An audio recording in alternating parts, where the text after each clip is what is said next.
From Fuego Logan Square, 606 Media presents the DJV Show. DJV. Let's go. Ozone. Yeah. Right?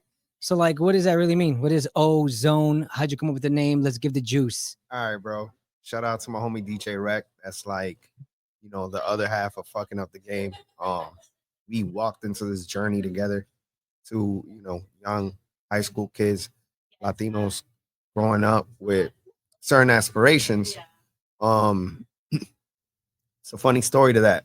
So back in high school, I always had this thing that sometimes when people would talk to me, I would just like randomly like zone out. So my homie DJ Rec picked up on that. And, you know, I'm assuming maybe he got annoyed or something. I don't know what it was. Cause I'll be like, he'll be talking. I'll be like, huh? Daydreaming, just daydreaming. He's like, bro, you're always zoning out, man. Yeah. From now on, I'm gonna start calling you Ozone. I'm like, all right, you know, Shout out whatever. to my boy DJ Rec, bro. I'm like, that sounds kind of cool, you know. So I just ran. It became like the thing. Like eventually, like, you know, people just started catching on, and like my full name's Omar Zamora. So I'm like, oh, that makes sense. Kind of goes. I'm like, you know, I'm gonna let the universe do its work. So that's literally how that started. I didn't have like no nickname or nothing growing up. So until that moment, that was like the thing that changed the trajectory to like low key. I was DJing already, and flyers used to say like DJ Omar Z or something because I didn't have like a quote unquote DJ name until that moment. How long were you DJing without a name? Probably like a year. Okay. Yeah. But I'm in high school, so it's just like, you know, a little after school program stuff, like so, you know, and by the way, rec center stuff. By the way, only because there is this, I personally know DJ Rec, the guy that you're talking about. Yeah. And there's DJ Rec that I also worked with V5. Yeah. Okay. There's two DJ Recs. Spelled differently. So which Rec are you talking about? Man, we talking about the actual DJ Rec, you know, the definitely, you know, because I know V5 DJ Rec, that's my brother too. God bless. Much respect. You know, he came a little bit later, you know. So yeah, we talking about like DJ Rec, like, you know. Yeah, I had him on For the People. Yeah. And that's the first time I heard the drop fucking up the game. Yeah. All right. Yeah. So Mr. Fucking Up the Game, let's talk about, before we talk about your actual DJing, you've made yourself very popular, a real heavy hitter, in my opinion, for coming in here, but you have a slogan. Yeah. Fucking up the game. Like, where did you get this idea from? How does that stem from? Talk about that. Fucking up the game, that takes place back in me and DJ Rex mixtape era. What is happening at the time is we're going heavy with the festivals in the sense of having DJ slash mixtape selling booths. And we had our homie Peter, also known as Power. He was the guy who was like our intern, like our assistant and everything. And we were working on putting together like some mix, probably had to be like a reggaeton CD or something. And there was like one, we were recording one of the blends and one of the transitions. And he just blurs out like, yo, you guys are going crazy right now. You guys are like fucking up the game. Like, Peter, what you say? Like, you guys are going crazy. Nah, what you say before that? You guys are fucking up the game. And we were like, yeah, that sounds cool, man. I'm gonna run with that, bro. And then that was literally how that's 2 for 2. Yeah, so yeah, DJ yeah. Ozone, thanks to Rec, and then Power for you know, fucking up the game. How important is that? Because you know the DJ name, and then you got the slogan. We need that as DJ producers, industry. Well, yeah, you Fuego. got DJ Khaled and another one, right? And everyone knows that. Yeah, but this is before. Well, you said it was still Hippo was doing the same thing. DJ Drama, Gangsta Grills era. Yeah. Okay. Like that mixtape era, you know, that was the whole thing. Like DJs had like their whole like little slogans and stuff. Yeah. So that's why like that came in so clutch, because like me and Rec are doing the mixtape distribution thing, and it's like, oh man, this is something we could attach to the branding. Now it doesn't just go for only limited to like DJ Rec, DJ Ozone. Now it's like DJ Rec, DJ Ozone, like fucking up the game to the point that it like organically almost became like a DJ duo, you know. And it's like I'm just chasing my dreams with my best friend, you know. That's how I'm looking at it at the time, you know. You got a big pun in Fat Joe. You know what I'm saying? The two brothers, the heavy hitters, right? Yeah. So I think literally that's pretty cool. What's your slogan, by the way? For the love of sports. There you go. Yeah, so that's my thing, when I do my sports podcast. My question to you is, you're talking about the mixtape era, right? Yeah. Obviously, that is no longer apparent as far as like selling mixtapes at the mega mall or, so forth at the festivals. Like, how much money will you bring it in with these mixtapes? Man, thousands of dollars for sure. Oh, man. For sure. Like, you're talking about two kids who just graduated out of high school. And so it was definitely making sense. Like, at the end of the festivals, like, it's like, all right, what's the next festival? And then trying to find, like, okay, the PR fest. Okay, what else is out there? Fiesta del Sol. Yes. All right. And, you just keep it going, trying to get in where you fit. And of course, you got to pay the fees to get a booth. Right. So it was literally, we're treating this thing like an empire, in the sense of, because that's what we was trying to build. Right. So again, at the time, it's like, it's mixtape era. So it's like, what year is that? Just so we're talking about, for like, the new kids. 03, 04, 05, 06, 07. For sure, from 05 to like 2010. Yeah, because we transitioned to from tapes to CDs. Yeah. Right.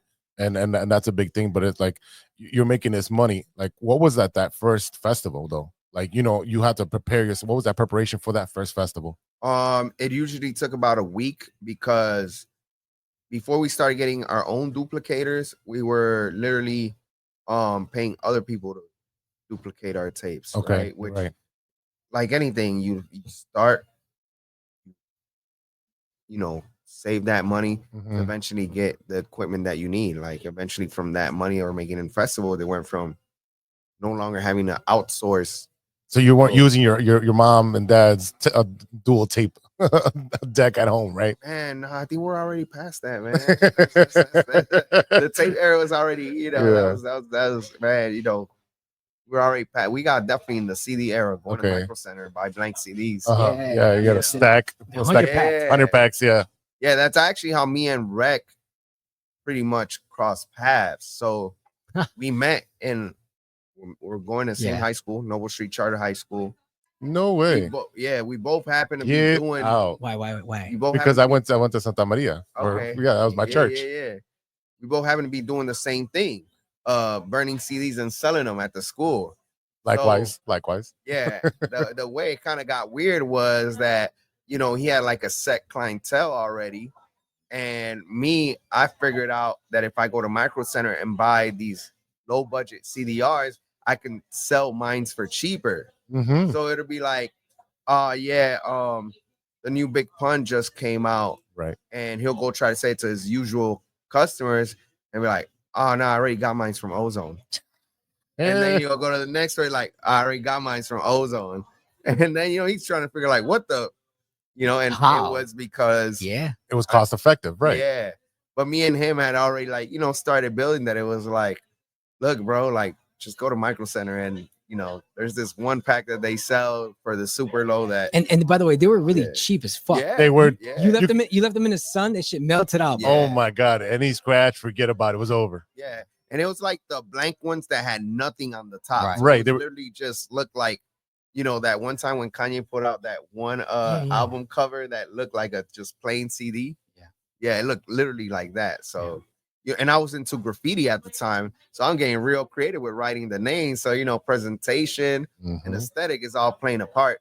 Things that is not registering at the time, but when I think back on it, I'm like, that's all part of branding. What is that? So already entrepreneurial wise, like where does that stem from? Like your mom, your dad, your grandpa, where in your family is that? Both of my parents. In a good way and bad way. Okay. And I say that because, from my dad, like my dad was definitely a big time drug dealer back in the 90s. He ended up going away for 20 years, came back home in 2012. So there was the being exposed, not necessarily to those transactions, but the lifestyle. Hustle. Yeah, like, like you're the kid who gets picked up in these certain cars that you see all your friends don't get picked up in these certain cars. And it's like, or just little things back then that were a big deal, like having Jordan's like a month and a half that, we're not, where it's like, now it's like, that's more, a little bit more common, but back in like the early 90s, that was like, that was a privilege only drug dealers had because they were paying the extra money. So that kind of thing. I remember like having the Super Nintendo 3 weeks before it actually came out, where I only had one video game because the stores had not started selling. Wow. What game was it? Zelda. Yeah. It's a classic. So it's like, you mix that, and then my mom, both of my parents came from Dominican Republic, trying to make a way. Like my mom was always a super hustler, kept a job. She sold jewelry. She did the whole like selling Mary Kay. Like I go. You gotta be a hustler to sell Mary Kay and Avon and all that stuff. You gotta be a hustler. Yeah, exactly. Wow. So it's like, Avon was definitely on the list too. So just seeing that, not understanding, that this comes from a place of necessity and etc. But it's like, I'm just seeing that, and I'm seeing a certain lifestyle which went away when my dad got locked up. So, but that's still stuck because it's like, you go from going to school to dressing a certain way, like especially with sneakers, Jordans. That was like the thing. I had Payless. Yeah. Well, it was different for me. My dad said you get one pair of gym shoes and that's the whole year. And I had LA Gear. At least it wasn't Payless. It wasn't Champion. Back then you wore Champion back in the day. You're getting, your butt kicked. I had the new Shaquille O'Neal. This guy was rocking the new Michael Jordans. Yeah, bro. So it's like, imagine going from that. So all of a sudden your dad goes away, and now it's like your mom takes you to like Foot Locker and be like, you can only pick from this wall, which is like the 2 for $89, whatever. And you're looking at this wall that got, the Jordans, the Percy Millers, like, you can go down the list of all these $160 and up shoes, and you're just like, I want from this side, and it's like, no, we can only get from this side. How that sticks. Yeah. How old were you in that transition? Because were you still DJing there? Yeah, during that time, or were you still younger? Like what was your age when that happened? When that is happening, I'm about 9-10 years old. So you still haven't DJed. You're not DJing yet. No, but I still want to be a DJ. Wow. I made a decision that I want to be DJ in 3rd grade. Talk about that. Shout out to the cable box back in the day. A great movie, featuring Omar Epps and Tupac Shakur called Juice. Okay. Yeah, Juice. It was like, I watched that opening scene. Literally, I'm in 3rd grade, opening scene, and I'm just like, I don't know what that is, but that's what I want to do. I was just like captivated. Like I was like sucked in, like, yo, that's what I want to do. And I remember literally I was in the school band at that time. And I remember going back and telling my music teacher, shout out Mr. Rivera, I'm like, I don't want to play the xylophone anymore. You have turntables. And he's just like, what, bro? Like, yeah, I want to DJ. That's not an instrument. I'm like, all right, cool. Debatable. Yeah.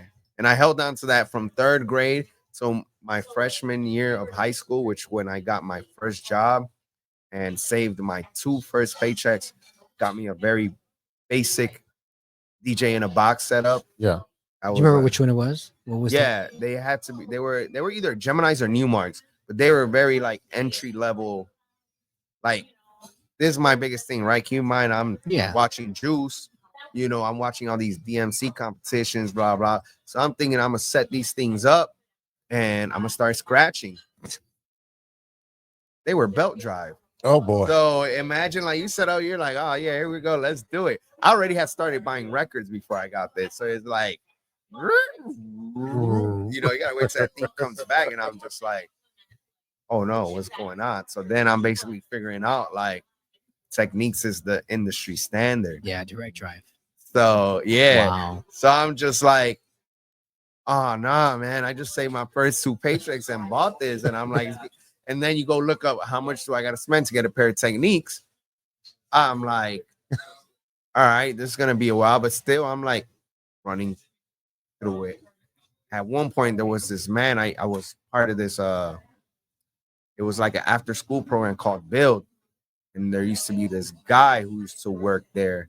His name was Felix. Prior to him working there, he's like, a lot of the people who were doing gang prevention intervention there is because prior to that, they were, heavily involved in gang culture. I remember this guy named Felix, Big Lion King. One day he walks up to me at the after school program. He's like, "Hey, you still doing like that DJ stuff?" And I'm like, "Yeah, man. I just, I got my setup or whatever, but it's very mid." And he's like, "Man, when the after school program finished, I'm gonna show you. I got something in the car. Like, let's see. I'll sell it to you."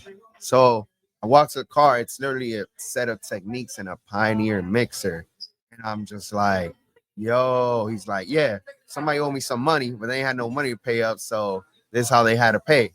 I'm like, "But I'll sell them to you for $400.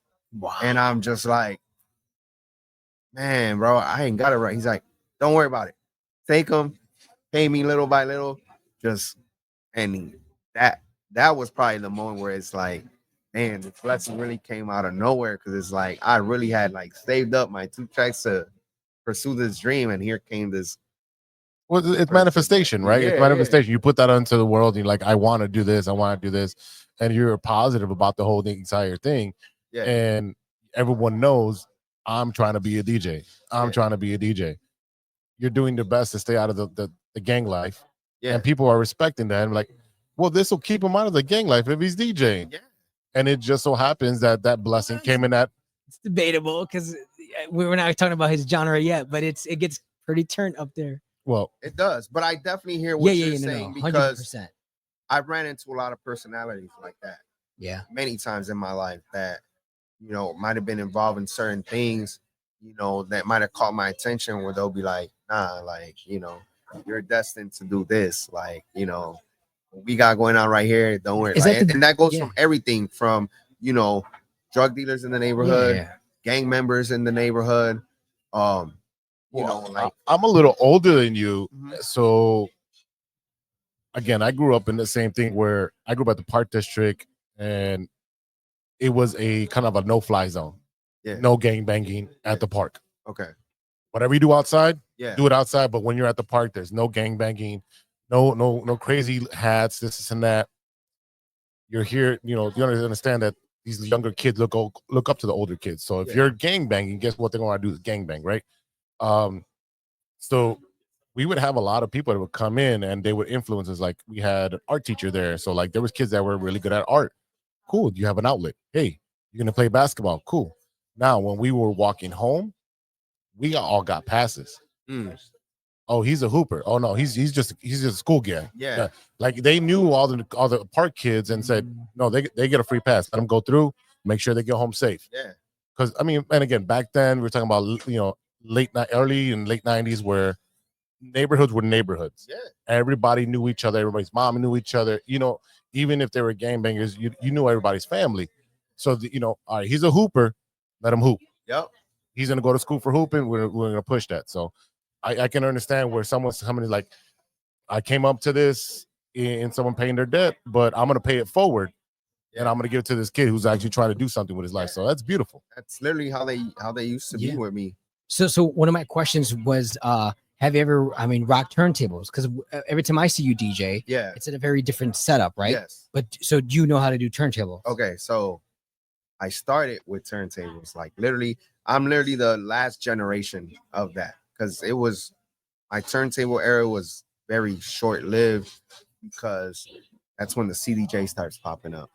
So it's like I have these crates of records that I've been carrying around this whole time I've been DJing. Even like I started like getting gigs like out of the city like early. So it's like I still remember gigs like carrying like, my DJ coffin and my crates and stuff like that. That's why, I understand there's people out there who are like vinyl purists and all that. Right. And I think about those days where I had to fucking put my crates and my coffins in my 1990 Geo Prism at like 15, 16 years old. So when I hear somebody talking about something like, man, F Serato, which was like a thing, when Serato first came, and I'd be like, F what he talking about. I'm glad I can put this in my laptop now, because I'm not interested in going back to carrying crates and all that. You know what I'm saying? to each their own, but to me, I'm like,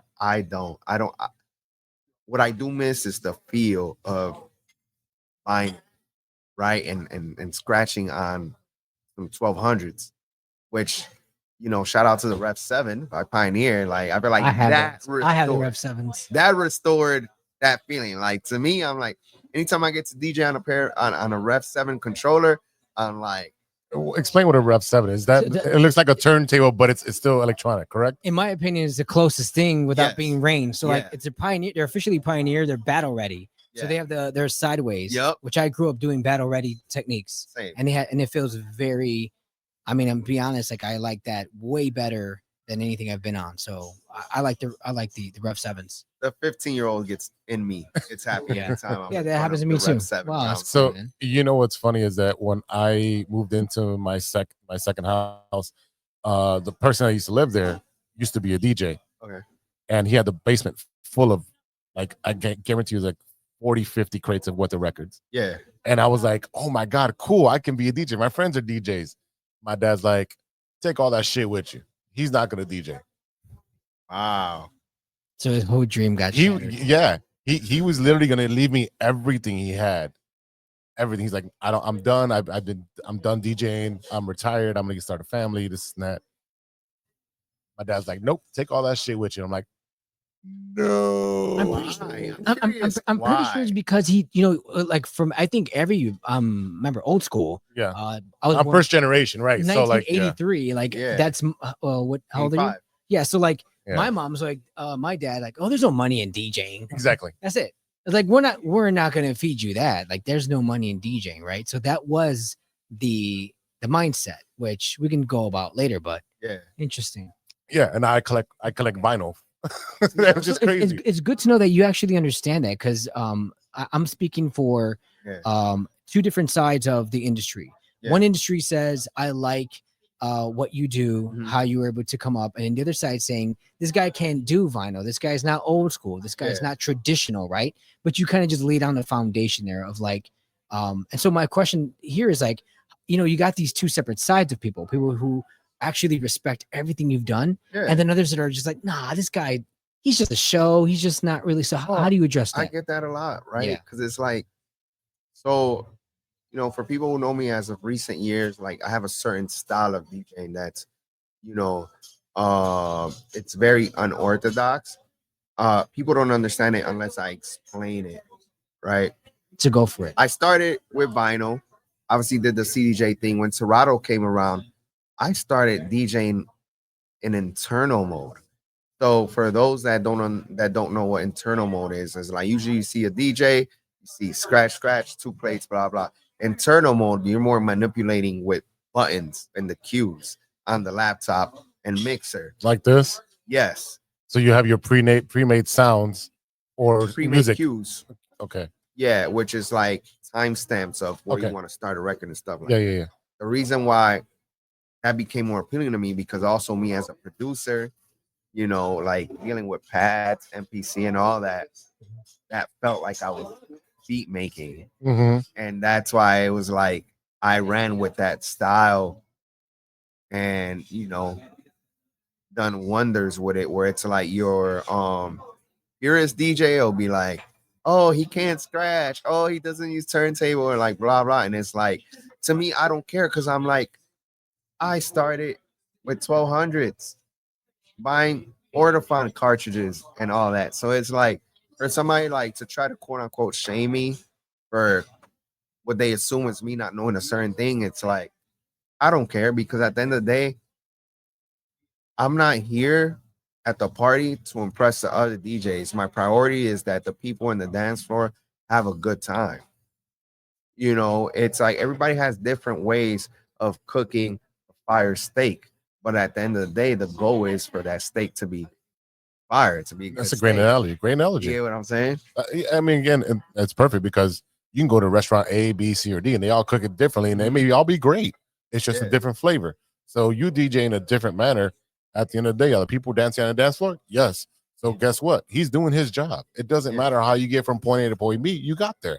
So there's a very unique, interesting way of DJing. So we have the 64 bar DJ, you know, like they're doing long mixes and shit, and they got the loops going on. We get that, DJ. Congratulations, you can do that. And some of them don't do that. You know, sometimes they just do quick mixing, right? Depending on your marketplace. What made Ozone very different, being on the same bill, is that I always compared him to like a Sean Mack, or even like a New York DJ, where they would like, it's not that they're not DJing, but the way they talk on the microphone or the way they use music to get like a crowd. It's crowd control. It's called crowd control. No, it's beyond that, because there's DJs that never talk in a mic and they just blend with crowd control. But this guy, he does something very different. So where do you get that style from? Okay, so it's a mix of crowd control, timing, and element of surprise mixed with dialogue. That's the system that I kind of throughout the years adopted, right? Like a lot of people talk about crash mixing, which a lot of people identify Sean Mack and Timbuktu. So rest in peace. They had a way of mixing. Me, as somebody who grew up in Chicago from Dominican parents, but majority of my family was always in New York and Dominican Republic. I grew up between all those three, you know, elements of like what they're doing over there, what they're doing here. New York DJs, for the most part, crash mixing, tongue on the mic, blah, blah. Chicago DJs, more transition blending, right? Which stems from us as a city known for house music. Right. So I could understand why DJs from Chicago mix like that, you know, like when like a DJ Nonstop, you know, that was like you're mixing with the breaks, you know, people making these edits with like 8-bar breaks, you know, depending on the song, 4-bar breaks, to be able to make those seamless transitions. The problem that I used to have with that way of mixing, it was that I felt it didn't leave no room for the element of surprise. Because it's like when you're doing that transition, you can hear what songs are coming out. Yes, you can hear on the bottom of the beat. It's smooth. Yes. It's clean. It's But it can become redundant and predictable. So my whole thing is like, what if I take this style and this style? That's why when you're listening to me, there's going to be songs that I'm going to blend in, transition like that. And there's going to be songs that I'm going to crash mix. There's songs that I'm going to have like certain dialogues right before I drop the song to kind of like, I'm prepping the crowd to gauge that emotion, project that emotion, you know, little routines that I come up with that I use. Things like have a lineup of all these records that I'm like, okay, 9 out of 10 times you're going to get a large group in the club that feels some type of way about baby daddy, baby mama, or their ex. So I might do a dialogue and be like, if your ex ain't, make some noise right now. Blah. You know, let's give them a friendly reminder, and then I'll play the song. It ain't nothing to cut that off. Right. You know, and then from that song, it goes is like, as a Latino DJ, second generation, you know, I'm always thinking like, my biggest thing was always, I want to be the DJ that plays for the Latino second generation who came outside to listen to reggaeton, but also want to listen to Chief Keef. You know what I'm saying? Wants to listen to hip hop. I remember for a point in time, it was like you were either a Latin DJ or you were a hip hop DJ. Right. Me, I'm like, I want to go to the club and listen to both. And I want to become that. You would see those kind of DJs at after hour spots. It wasn't at regular spots. It'd be at after hour spots. You're like, hey man, we got to go to so-and-so spot because that DJ does amazing crap. Like you've never heard stuff like this before. And that's stuff you're talking about where you're blending house with Chief Keef or where people, you know, Latin with house and like different aspects of different genres that are getting mixed in. And that's what makes somebody a great DJ. Just take something that's not supposed to go together and make it seamless. So so with him though, so just so you understand, a crash DJ is someone that just crashes the track in. And so there's like this split of like, you can hear like a beat in the background coming in, but him, Sean Mack, Timbuktu, they found a way to, and New York DJs, find ways to put a song in and get a reaction without having to blend it in. It just goes blah, like it just turns on. Yeah. Like all of a sudden, culo, or all of a sudden you hear, I don't know, fucking, I don't know. Well, he can give me a better example. So, give me an example. So where I was going, right? With that whole dialogue, timing, element of surprise, right? Like I just said, give this dialogue about like, you know, if your baby daddy ain't makes a noise, if your ex ain't, well, like, let's be a friendly member, it ain't nothing to cut that off. So you get it right to the hook and wait till that last bar where everybody in the club singing, it ain't nothing to cut that, and you cut it right, but with the timing, right, when you do that to mix genres, right? Now I'm like, let me stay in theme. We're talking about F your ex, F your baby mama was gonna come on after that. It ain't nothing to cut that bitch off. Then you hear bing, bing, which is how Te Bote starts. Right. So now you get the whoa kind of thing going. So now you play that, the hook, the Te Bote, everybody sing out loud. So and while I'm doing that, I blend in I Don't Fuck With You by Big Sean. Right. So again, we're still on this whole like I hate my baby daddy, I hate my ex theme, which that's a plays vibe with people's emotions. Right. It's a whole vibe. Yeah. This guy, Flymax, shout out to Flymax, he was here earlier, but like he's inspired a huge generation of individuals that you're just able to create a vibe with the way you DJ. Now, one side is kind of like, let's say Blue and Red, right? One side says that's not DJing, that's just crash mixing, but he just explained how it takes a lot of preparation to do this shit, bro. Yes. And confidence to pull it. I could never DJ the way he does. No? I mean, have you tried? Well, yeah. Sometimes I'd be like if I was running out of time, I'm too drunk, I'd be like, you know, single ladies make some noise, and I'll just drop like Beyonce. You know, something. Single ladies. Yeah. Like, it has to be a theme. Like, but you have to go with it. He's not doing this. He's doing this like almost every track. That's my point. His set is based on. Are you memorizing these things, or are you going off the top of your dome like that? How do you configure this is that? About a lot of trial and error, right? A lot of experimenting. I tell people, be like, do you practice all the time? And I'd be like, yeah, in my head, right? Because I'm confident of my skill on the technical side, right? Where it's like, okay, as I'm matching BPMs, blah, blah, I got certain cues. I'm confident of that. That's not the part that I'm worried about. It's coming up with these extended routines that it's like, this is what's going to stick out and make the crowd get surprised. You get what I'm saying? Where it's like what I described with that. Or, you know, I can probably go down the list of these type of routines. The only thing that happens and changes is as time has gone by and seeing what new songs are relevant, we're going to plug and play like what goes into this, right? For example, I had routines with like Meek Mill, that intro record that, you know, that everybody Dreams and Nightmares. You know, I would have like where it's like I looped a certain part where he goes out, where the beat drops and he goes a cappella. And I would play like a boss, right? To keep that same adrenaline.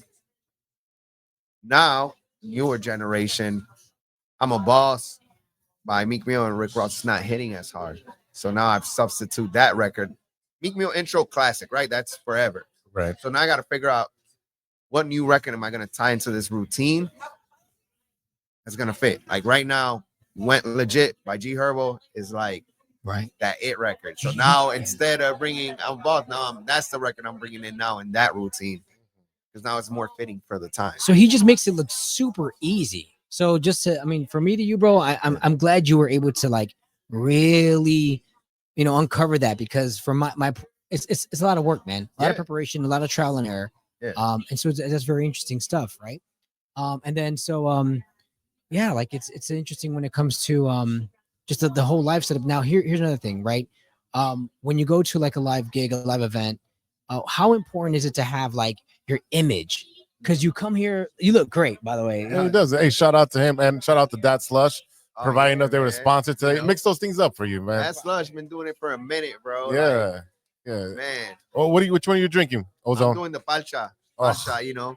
Yeah, the Latin vibe. Right, you from the island. That's why. Bro, this tastes island boy. Tastes like one of my grandma's limbes right now, bro. Like, shout out my grandma. Like, my grandma's legendary, bro. She's the limbe lady in Humboldt Park on Augusta. Oh, nice. Everybody used to pull up, like, still to this day, bro. Talk about hustling, lean biz. Was in the 80s. Yeah. And I watched that woman paid off her 3 flat off lean biz, bro. I Yeah. saw it with my own eyes. Bro. Like my grandparents literally are still right there. Augusta and Campbell. Nice. In that 3 flat. They done came too many times, try to like with some big offers, and she's like, nah, this is salute. Thing in the fact, this is a generational wealth in real time. So image, my man. Yes. You have an entrepreneur mindset. Branding is like your thing. Yeah. Talk about why image is so important. Why is image so important? I think it ties down to a lot of things that have always sparked my interest. Outside of DJing, my other passion is fashion. Like to me, that's been a thing for me since I was a kid. Fashion. It's something that I've been, like outside of music. If you ask me what else do I know, like I always said, if I'm not gonna make any music, or if I choose one day, to be done with the music thing, I know what's next. Fashion. And it's always what's about tying those two things together, which has led to a lot of great things and, has changed the trajectory for a lot of situations for me. But it all goes back to image. It all goes back to marketing.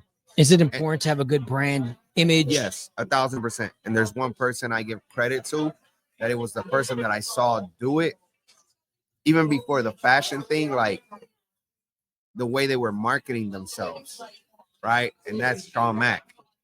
To me, the biggest thing with Sean Mack was, as a young kid watching this man do his thing, was, this guy is the DJ, but markets himself like a rapper. You know how like you already sees the posters on the walls and the poles, or the wrapped trucks with like artists' faces and stuff. Like he was literally the first DJ I remember doing that. Like me going out to certain venues where I actually had to open up for this guy, and it's like the outside of the club, it's like flooded in Sean Mack posters and like Shadyville posters. Like, and I'm just like, I was, Does it help? Does having that image like help you get more bookings, get more brand deals? Like why is that important? I think that's important because what you come to understand is that the skill is important, right? But you also got to remember there's a lot of other DJs out there who also possess the skill. Some that might be even better than you. So it's like, what's going to be your next thing to stand out is going to be marketing. Your brand. There's a reason why the McDonald's and the Pepsis, and we can go down the list, have such big budgets for marketing. Because it's like, we probably only spending such and such smaller amount on fries, but I'm loving it. Yeah, but that is what brought you to eat this fries. Right. And now it's like these things going hand in hand. It's what sets you apart. Because I could have went to Ducks to eat some fries. Hey, shout out to Ducks. They're all gone now. Yeah. The last one just died. What I'm saying, but Ducks ain't give me a little theme song or or a slogan or whatever. And that's not to say that it makes that the fries from Ducks less than, but when we put them on the stage, like we know who's gonna stick out. And that's what I borrowed from Sean Mack. Like being like, okay, I'm always saying when it comes to a brand, value first, and how you raise the value of it is through the quality of the item, the quality of the service. Then you focus on aesthetic. Look at that. That was a master class for anybody who doesn't know. Yeah. Awesome. And then so there's the you talk about fashion. Yes. Clothing. Do you work with clothing? Like what is your industry in clothing? Man, bro. So I literally got like a good extensive role in that, because it begins from me being a kid buying iron on paper, doing like my own designs. Oh, wow. I remember customizing Air Force One, stuff like that, right? So that's like how I started dipping my toe in doing it myself. I always was the guy who, like, I was blowing crazy money shopping on just, certain trends and stuff. Whereas, like, like right now, right, like buying a $200 t-shirt is more common. But back then, spending $200 for a t-shirt, that was unheard of. And I was literally the kid in 8th grade going to go buy like $200 iceberg t-shirts because it was like I was into that. And also, music videos and hip-hop, always big influence, play a part in that. Like you start seeing these rappers and they're name dropping these certain brands, and you're like, well, I like Jay-Z. He's always talking about iceberg. So I want to wear iceberg, or Biggie talking about Coogee. Like I remember going to the Lark at the Brickyard, couldn't afford a Coogee sweater because those things were like $600-700. So I ended up buying like the beanie, which was like $250, and even then that's still like, so that's where all these aspiration comes, and the spark of the interest that goes into me doing the customizing to eventually hanging around a lot of people who were involved in that, getting a job at the basement when the basement went from I played a part in the basement, going from just music to the transition to incorporating streetwear. Shabazz took it to a point where he was going crazy with the music, the mixtapes, etc. But when it was time to make the switch, because now CDs are disappearing, right? It was like he brought me on board because he knew, like, all right, I know you're into where I'm trying to, like, he had just bought the building in Wicker Park. It's like, I want to, this the direction I want to go, and I know you're the perfect person. And I started there as an intern. From intern, went to sales rep to the fashion buyer, to manager. At one point, me and him were partners when it came to a venue called The Box, which was like it was supposed to be like art gallery / streetwear boutique. So there's a lot of that. Even within that, like my connections with like a lot of these streetwear boutiques, like Leaders, St. Alfred's, Juggernaut, like being early part of that wave and meeting people early on that eventually became to be legends. Great. Like I literally met Virgil for the first time at Leaders when he used to do freelance collaborative work for them. Oh, wow. Before there was Off-White, before there was Pyrex, it was like this dude who had just graduated from college as an architect and was doing, and it's like, these are the people I'm around. Right.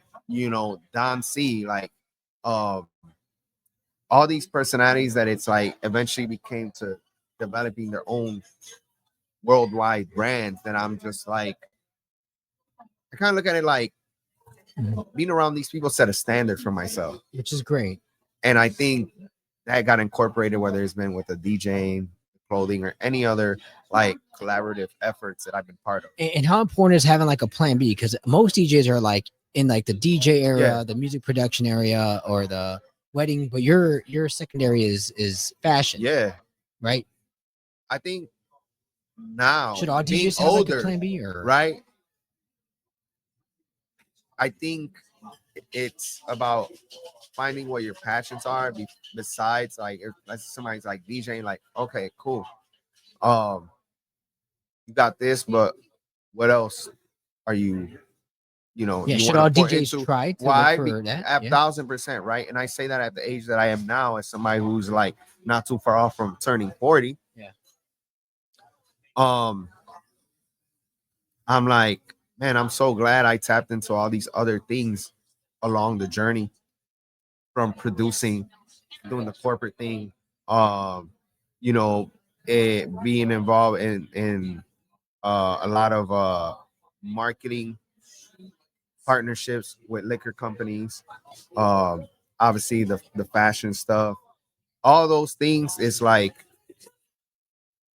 now where I'm at, the reality is people in my age group don't party every week like that. No. Right? No. So with that being said, my following that at one point was like showing up to every single thing that I would throw is like I come out once a month, you know, maybe twice a month, but it's like that's fine because it's a cycle.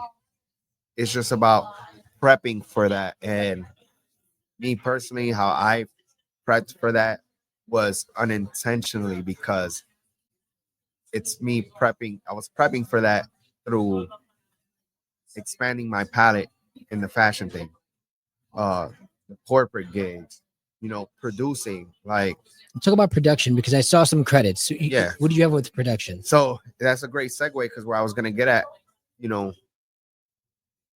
things can go south, and we saw it because we saw nightclubs shut down during COVID. Quick. And you know, some DJs smarten up. They did the whole Twitch thing and all that. Yeah. For me, I tell everybody, I'm like, I kept my lights on with my royalties. I kept my lights on with my royalty checks because if it wasn't for that, like, I didn't have no. What credits do you have? What did you that work goes with? like Chance the Rapper, Acid Rap. So on there, Everybody's Something. That was one of the singles from that album. Definitely a lot of other on the production credits. We got Sava, Chance, DJ the Chicago Kid, Rocky Fresh, GLC, Good Music, Big Sean, and yeah, and that's just the production side. And then I've done like official collaborative mixtapes with, you know, the Cool Kids, Mobb Deep, Joel Ortiz, like, and those are all tapes that were literally collaborative projects with these artists. But I also had my biggest thing when I got into that part, which that was the Cool Kids mixtape that kind of opened that lane.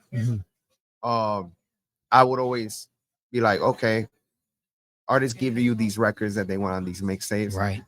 And then it's like, oh, I make beats too. So like, you know, let's put something in there from you that I produce. And that was kind of like the segue. And it worked out because the way I would pitch it was my pitch was with Mobb Deep, with Joel Ortiz, etc. Like there's way more that I, you know, it's not coming to mind right now. My pitch was I'm in the Midwest market. You're a East Coast artist, West, whatever they were. So my pitch was like, I'm trying to shed light on your brand, Midwest market. And since they would look me up and see like, oh, okay, this guy got this, then it would be like, all right, let's do it. Isn't it like more of an advantage to get the sound that can, go ahead, get another drink, that can be appeasing to the Midwest market, because we do tap into the East Coast and the West Coast and the South. We're a little bit like a melting pot where we like all the music from everywhere else besides our own music. And it just be like, if you go to to California, most people just listen to California music, right? They're like, oh, East Coast is garbage. And same thing in New York, right? They're like, oh, California music is garbage. And they're like, Chicago, oh, y'all cool, y'all got house music, right? That's what they always associate with us. But like, I feel like the Midwest market, we're so like pliable to like, oh, that's some cool stuff over there. I like listening to that. West Coast, cool. Dirty South, cool. Like, we like a little bit of everything. We're a melting pot when it comes to music. Yeah. So when you're saying, hey, you want to play these records, and you want me to produce this for your song, I can do this better, where it appeases the masses. And you're thinking about the masses. You're not thinking West Coast, East Coast, South. You're like, I can do this where everyone's gonna like it. So like when you're like, they give you like 45 records, you're like, oh, I know what I can do with this, and I'm gonna make this way better. And that's your pitch, right? Yeah, definitely my pitch, and it's what comes out of that. For example, like I remember when the Cool Kids started popping, like in that like, but it's had to be like 2009, maybe 08 or that around that time. Did their first mixtape, and that thing went global. Like I remember, like the biggest sales were actually coming from Japan. And by the way, you made the compilation mix. Yes. Yeah. So again, it's mixtape era. So it's like that's like the whole thing for artists. They want to find a DJ like, oh, I want Ozone to do my mixtape. Like at that time, it was like DJ Rec and Ozone. You know, that was like the quote unquote mixtape man fucking up the game, right? Because it had a very similar aesthetic to when you were listening to like a Gangsta Grills mixtape, except from the Midwest. Yeah. So out of curiosity, because Chicago DJ, obviously you grew up here. Yeah. You never fell into the EDM house type of vibes, or have you? Because I did see you do a couple of things on your stories where you're playing like some modern house, like tropical house, whatever. Yes. But it's not like a full brand house. Like it's not Ozone house music, 45-minute set. No. Right. So talk about how you were able to still be Chicago, no house music, but why not stick to the house, or what was it? Just to be able to be diverse with it. So I like to like there might be certain genres or certain style music that I won't go out and be like, I'm a house DJ. But I can appreciate house music. I can appreciate house DJs to the point that it's like, I can borrow from this. Mm-hmm. I can take aspects from this, like to a point where it was like watching a lot of EDM DJs and me being like, how can I translate this into reggaeton? Mm-hmm. How can I translate this into my hip hop sets to create this feel? Or what records can I borrow from this genre to be able to, like, when I do my sets, like, convey that energy, you know? And I've done it, you know, especially my sets that are in spaces that have a great element of production setup always allow me to be able to do that. For example, like, it's unfortunate the things that took place here, but I used to love DJing at Mansion. Mansion's a big stage, lights, LED screen in the back, right? You know, and then the crowd. So it's like there was able to energy I could create, where it was like I was using a lot of EDM records and going back and forth between EDM and dembow, and some of these like 130 BPM records like Pepas, you know, or La Mamá by El Alfa, you know, to go into some Calvin Harris or some David Guetta and then come back, you know.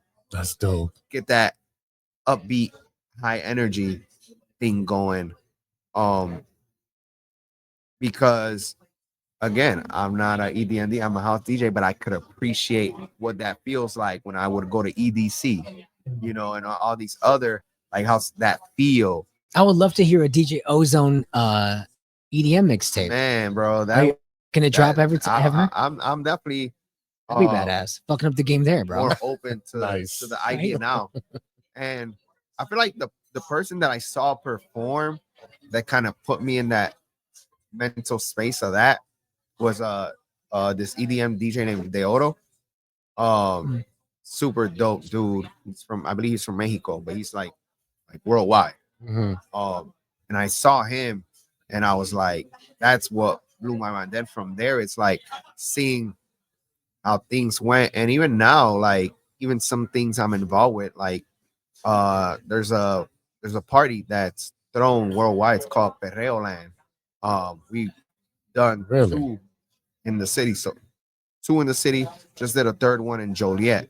But the whole premise of Perreo Land is like you're going to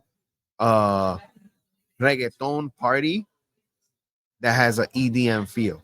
Okay. Like if you see if you go on the Instagram, the Bobby thing, right? Or what's it called? Yeah. It's Sueños. Is it kind of like Sueños? A little bit, but even more, bro. Okay. I think there's a lot of these other parties that are trying to do that, but I think Perreo Land really like Perreo Land. Perreo we gotta go. We gotta. When's the next one? Perreo Land. I think they have the next ones because they do them in different cities and countries. Oh wow. Puerto Rico, done in Honduras, Peru, like all over. Why do you? By the way, before I forget this, because what do you think made you like just be so inspirational in Chicago? Like, what do you think it was? Because I mean, just because you understand my point of view. Right. You got the fashion, you got the unique niche way of DJing. Yeah. But out of all of this, you've inspired so many people. Yeah. What do you think it was that just really just catapulted you to the top? What was it? I think just integrating a lot of these things that I felt I saw a lot of DJs before me didn't have. Saw a lot of DJs with the skill, and that again, that's important. But I'm just like, I wonder if you even know what it was though, because like you really are popular. You understand? Like this guy's really popular, and even to this day. yeah. So it's like Which to me, I don't mind, even think that, because I'm like, well, that's my thing. But it's good to be humble, bro. It's good to be humble. though. It's like okay, we get Sean Mack, right? We yeah, get it. yeah. But like you got the same unique style, but it's almost like you, him, like somehow it's just you guys went so far up and respected, and there's technique and there's a crowd, there's energy. And I'm to be honest, I couldn't do what you do, so I can say that at least. But I don't know. Do you even know? Like, was there like a special formula that you did? How's this? What would you have done earlier as a teenager to get there faster, to become ozone a lot faster? Networking. And what I mean by that is growing up, I was very to myself, very shy, very timid. And I think that kind of delayed things a little bit, like coming out of your show, being able to express yourself, like, and not ideas feel were there, but when it came to communicating and talking to people, I was shy. I've always been like an introvert. Yeah.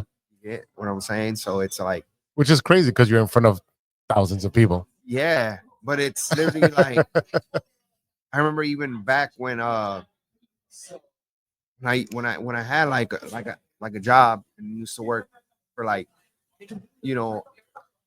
I worked as a social worker.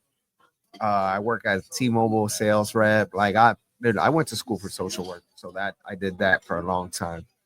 But it's like people from my job would go see me and they would always be like, "Yo, it's like you turn into a whole different person."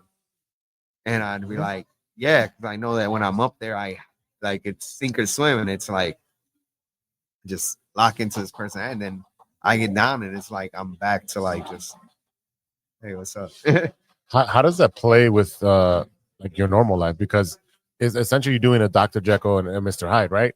This is exactly what you're doing, and I can relate to it, 'cause being a teacher, you're in front of an audience every day, right? And so like as soon as I get to work, it's like, boom, the camera's on, I'm acting, boom, I have to present myself a certain way, I have to do a certain couple of things, and it's like I get home, I am exhausted. I come home and I have to take like a nap, a long walk with the dog. I got to distract myself, and I don't want to talk to anybody for a good 2 hours, because all I've been doing is talking for 8 hours and answering 3,000 questions. Yes.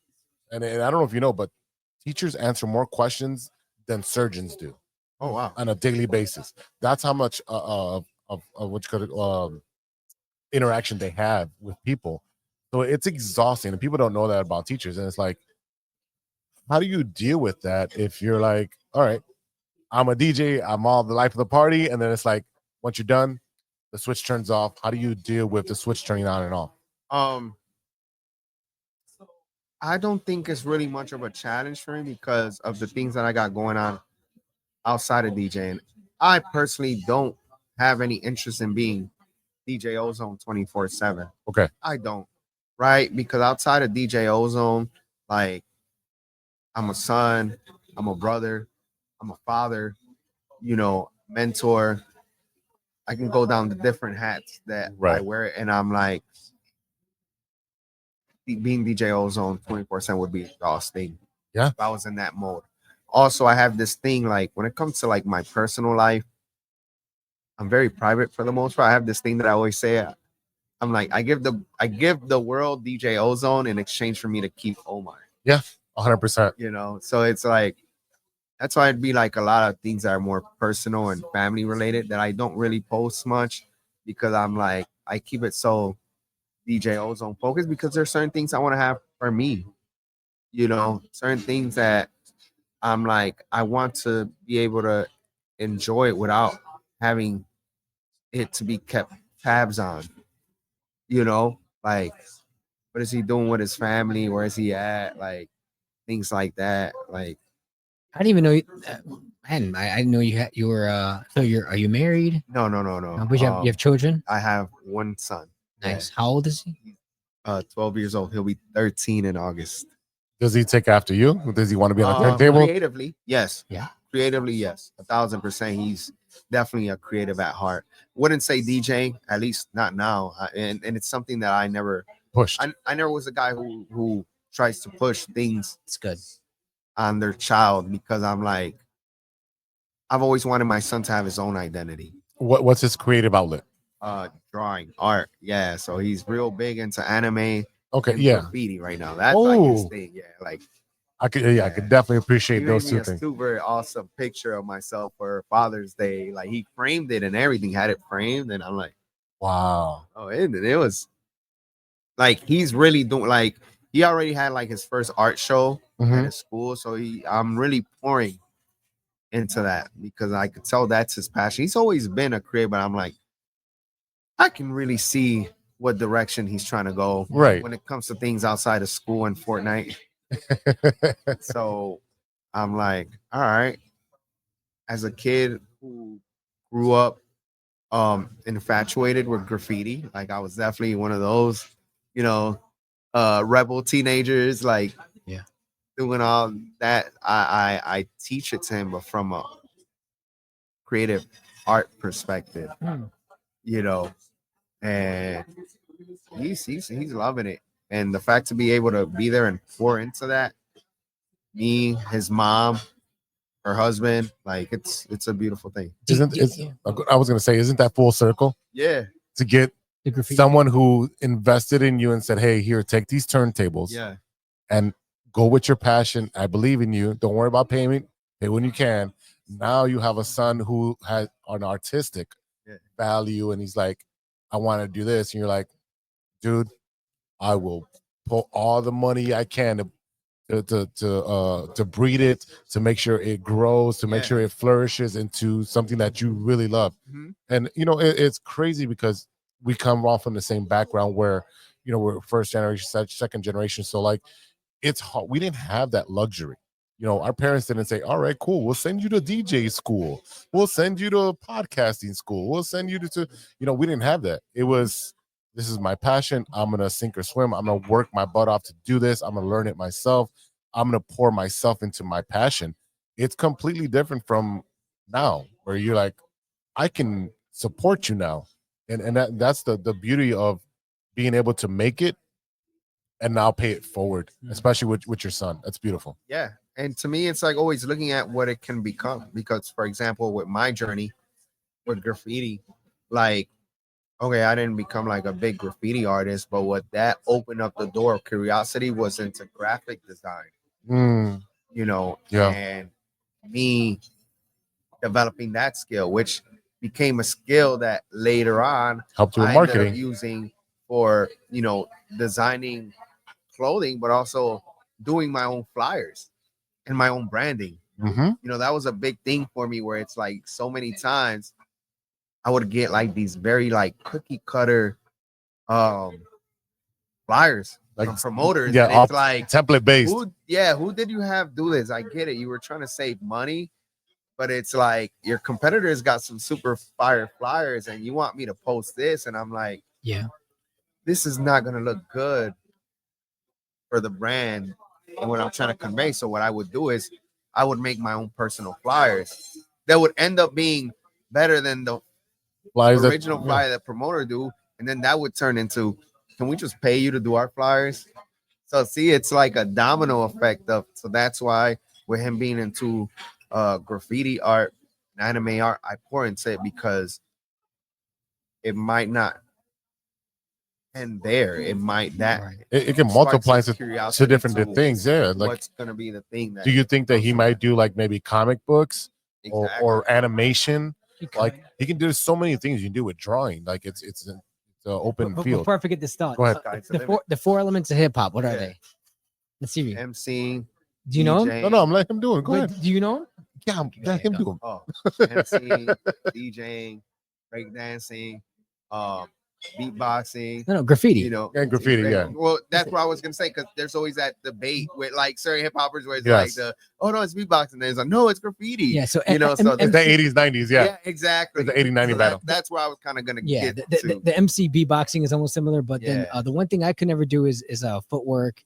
So that was never that. But when it came to graffiti, I'm glad you said that, because graffiti is modern day graphic design. God, bro. Yes. And so like when you see the work that I produce as well, it's like you can see the graffiti in it, and then you can see that's why Ozone has that talent to be able to make his own stuff. It's a brand. And so anybody who's still hip hop knows that graphic design, DJing, MCing, which you do all, by the way, you do all of it. Do you dance? I know. You break dance? You know what's crazy is in high school, I used to rap. There you go. So like my whole gimmick in high school was, obviously we had other artists that used to rap too, but it was always figuring out like, all right, cool, everybody does it, but what's gonna be my standout was that I could rap in English and Spanish. Ooh. To flip back and forth. Yeah, exactly. So that was like the, Are you still writing? Do you still make raps? I have not done it for myself. Have I been in sessions where I've ghostwritten for artists? Nice. Yes. Yeah. And then another thought I have is so you talked about a child, which was super important. Yeah. But when we go to the nightclubs and we're like partying, the Hennessy bottles, we get turned up. Right. You don't have do you have anxiety of like trying to get back home safe, and like do you ever feel like I'm away from my child in a way, or like, because I still have that. Yeah, I still deal with that because depending on the day or whatever, it's like especially during the summer, or like having my son early on is like, okay, I know I can't be drinking crazy, reckless. You can't be reckless. You got somebody counting on you. And tomorrow somebody's gonna need my attention. I remember like in the talk about that in the early time, like early, my son would be like 1, 2, maybe 3, so around there. Like I remember like the first few times, like my son's like, oh, I'm outside, and I would have to go get Ezekiel, and I'd just throw myself in the bed, pass out, and it's just him like, wake up, Poppy, wake up. Yeah. It'd be like a whole hour of that. And so maybe like after the third time of that, it was like, all right, I'm gotta re-strategize things. And then from there, like, good for you, man. I made it a thing where it's like, I'm really big on, and that's something that I preach to like my younger peers about balance when it comes to nightlife, because I've seen people get lost, in a lot of different aspects of nightlife. Not just the alcohol, drugs, the women, the lifestyle itself, So I'm always like telling the younger homies, like, I'm not here to say not to have fun because you're young, but just keep in mind that you don't have to drink every single night you DJ. Like for me, I'm like, I'm not drinking every single night that I DJ. I'm actually like prolonging the nights that I drink. So when maybe comes that one night, it's like, oh yeah, this is one of them nights I want to, and therefore I'm limiting and minimizing how much liquor I'm putting in my body, because I'm also big on, working out and staying healthy. And don't get me wrong, liquor could be a good time, but it also could slow down your progress.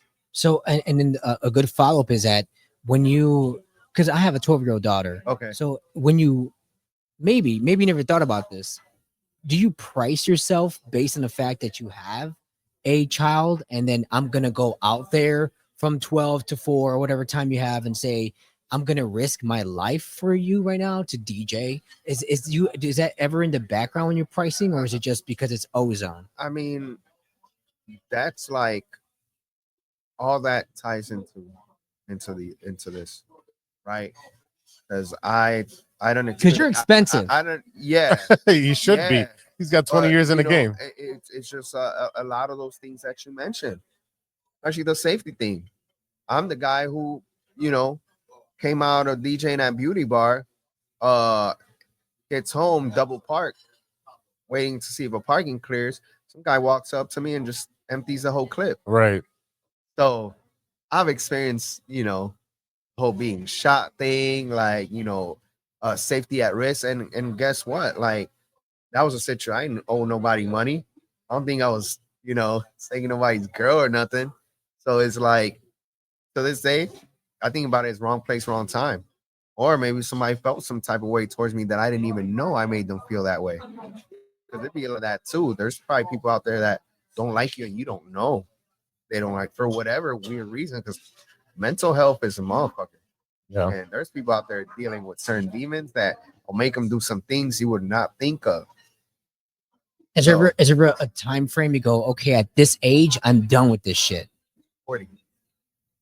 That's soon. Yes. That's soon. Yeah. Well, that's why I've been aligning all the things that I got going on. You know, like getting more involved in the fashion side of things. You have a company, right? You have a fashion company? Definitely, with the whole 60647 market and a lot of the collaborations that, a lot of the creative work that I've done with that project, that, the store, like those are all things that I'm setting up the pieces. But my final one is the coffee shop. Okay. That's tell me about that. So my whole thing is, this is actually the first time I ever voiced this out loud. Hey, you're putting out the universe. Let's go. Yeah, I want to open up a coffee shop creative center in Humboldt Park. Beautiful. Growing up in my teenage years, and one of the first places I started DJing at outside of before this place, I was just a bedroom DJ. Like I started as a scratch DJ, like literally competing in like Guitar Center spinoff, which like the Guitar Center spinoff was like the DMC competition of like on some more local in the city type thing, like coming up routines for all that. And that was all like in my bedroom. So I literally just used to DJ in my bedroom, coming with these things, these competitions. So there was a community space that opened up in Humboldt Park. We're talking about 2003. It was called Bate Urbano. Oh, yeah. Bate Urbano. Yeah, DJs, spoken word, rap battles. Yeah. It was everything. Everything was everything that was in the culture of the neighborhood was there. Yep. Oh my God, yes. Yeah. Great place. Oh my God. So your coffee shop wants to bring that back in? I want to, knowing the impact that didn't just have on me, that I can go down the list of so many people that came out of that place that are doing great things to this day. Wow. And just the high regards that it was held, because we're talking about 2003 Humboldt Park, like it's a war zone. Yeah. But the fact that there was a space where teenagers could go and be creative. We had our open mic, our rap battles there on Fridays. It's like that space was necessary more than ever at that time. And I feel the same way now. So we're talking about a space where it was like you were getting, obviously anybody who's watching this who's not from here, they got to understand there's East Humboldt Park, there's West Humboldt Park, and it's just like a whole breakdown of like, the same way you got to give it better understanding context for, again, people who are watching, they're not from here, Crips and Bloods, folks and people. Yep.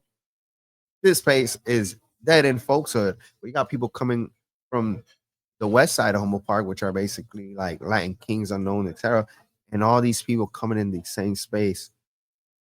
No beef.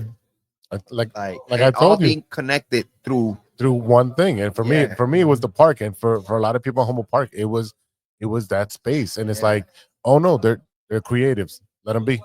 Just let it be. Yeah, exactly. And that's nearly how it was. Yep. It's like, they came here to do their thing. They're gonna walk out, be respectful. They ain't gonna bother nobody. Let them be. Yeah. And it's a beautiful thing to see that. I know. We were talking off air, especially with your brother. We're talking about coffee and house, and this would be a great segue for him. Yeah. So to have a place where obviously people come enjoy good coffee. I really want to focus on the quality of the coffee and having So you're still DJ, but just in that shop. Yeah. Nice. Having that, but also providing a creative outlet for the youth. For the youth, for everybody. That was the thing with with Bate. It was like age didn't matter. Yeah. Age didn't matter. It's wherever you came from, whoever you were, it didn't matter. Yeah. Everyone was invited. everyone was super nice and respectful. Everybody shook up with everybody, like, hey man, what's up? What's your name? It was like such a like you get in there with such a breath of fresh air because everyone's ego was just dropped. Yes. There was no profiling. It was just like, hey man, what do you do? Oh, you do spoken word. That's dope, man. Cool. I'm gonna do a rap battle on Sunday. Come back, swing back. It was really cool space, and it was just like an inviting atmosphere that it's hard to replicate. It is very hard to replicate, and the fact that they were able to do that for such a long time, it's a credit to the people that put that together. Yeah, putting the backpackers and the gangbangers in the same room and they're getting along. Yeah.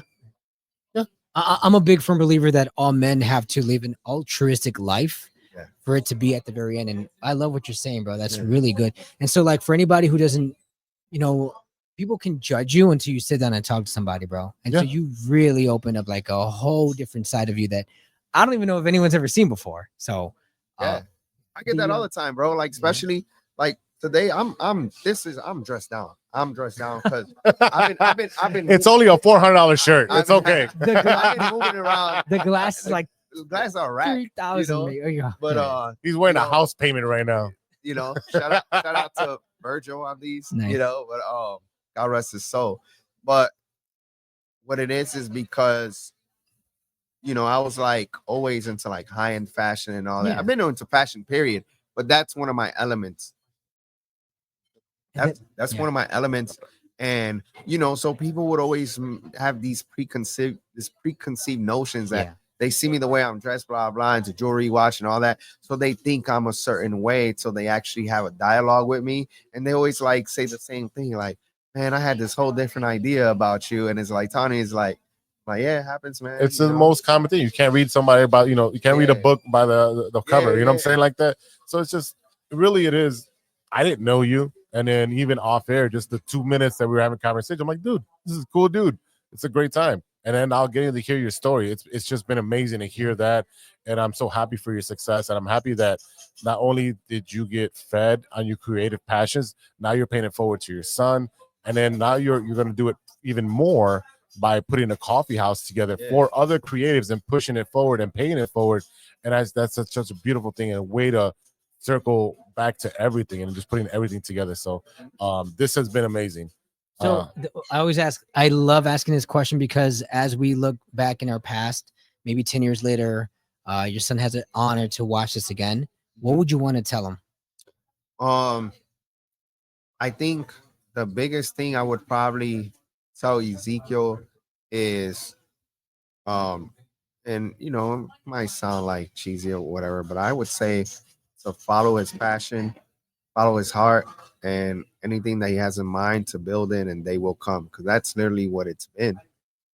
I was somebody who aspired to be a DJ. I wasn't thinking when I literally that thought registered of me being a DJ, I didn't even know you got paid for that, bro. And that went with everything else. When I started making beats, I remember the first time somebody offered me money for one of my beats, I'm like, you want to pay me for this? It was that kind of thing, because it's like it came from a space of from my soul, you know, something that I tapped into that was beyond the dollar sign. Again, that's not to say we're gonna disregard that bills must be paid, and you know, we are trying to create generational wealth, especially amongst Latinos, you know, which is something that I'm a big advocate for, because majority of our parents were so focused on making sure the rent got paid. Yep, the lights were on. The lights stayed on, that they didn't think about other things like investments and, you know, retirement and things like that. Yep. And so my whole thing is like following through with what sparks your soul, and then figure out how to monetize it. Like that, I got that from Jay-Z, low-key. I remember like one time they asked him about like his own like making hit single. He's like, I just make the music that I want to make, and then I figure out how to monetize it. Beautiful. Beautiful. I love it. Thank you. Ozone, tell our listeners and our followers where they can find you on all your socials so they can listen to music. DJ Ozone. Check me out on all my socials. Twitter, IG, TikTok is the same thing. It's DJO_zone. Again, that's DJO_ZONE, and that's all across the board. I try to keep it that way just to keep it simple. Yeah. And catch me, at the latest venues on my schedule when y'all check me out. Big things on the way.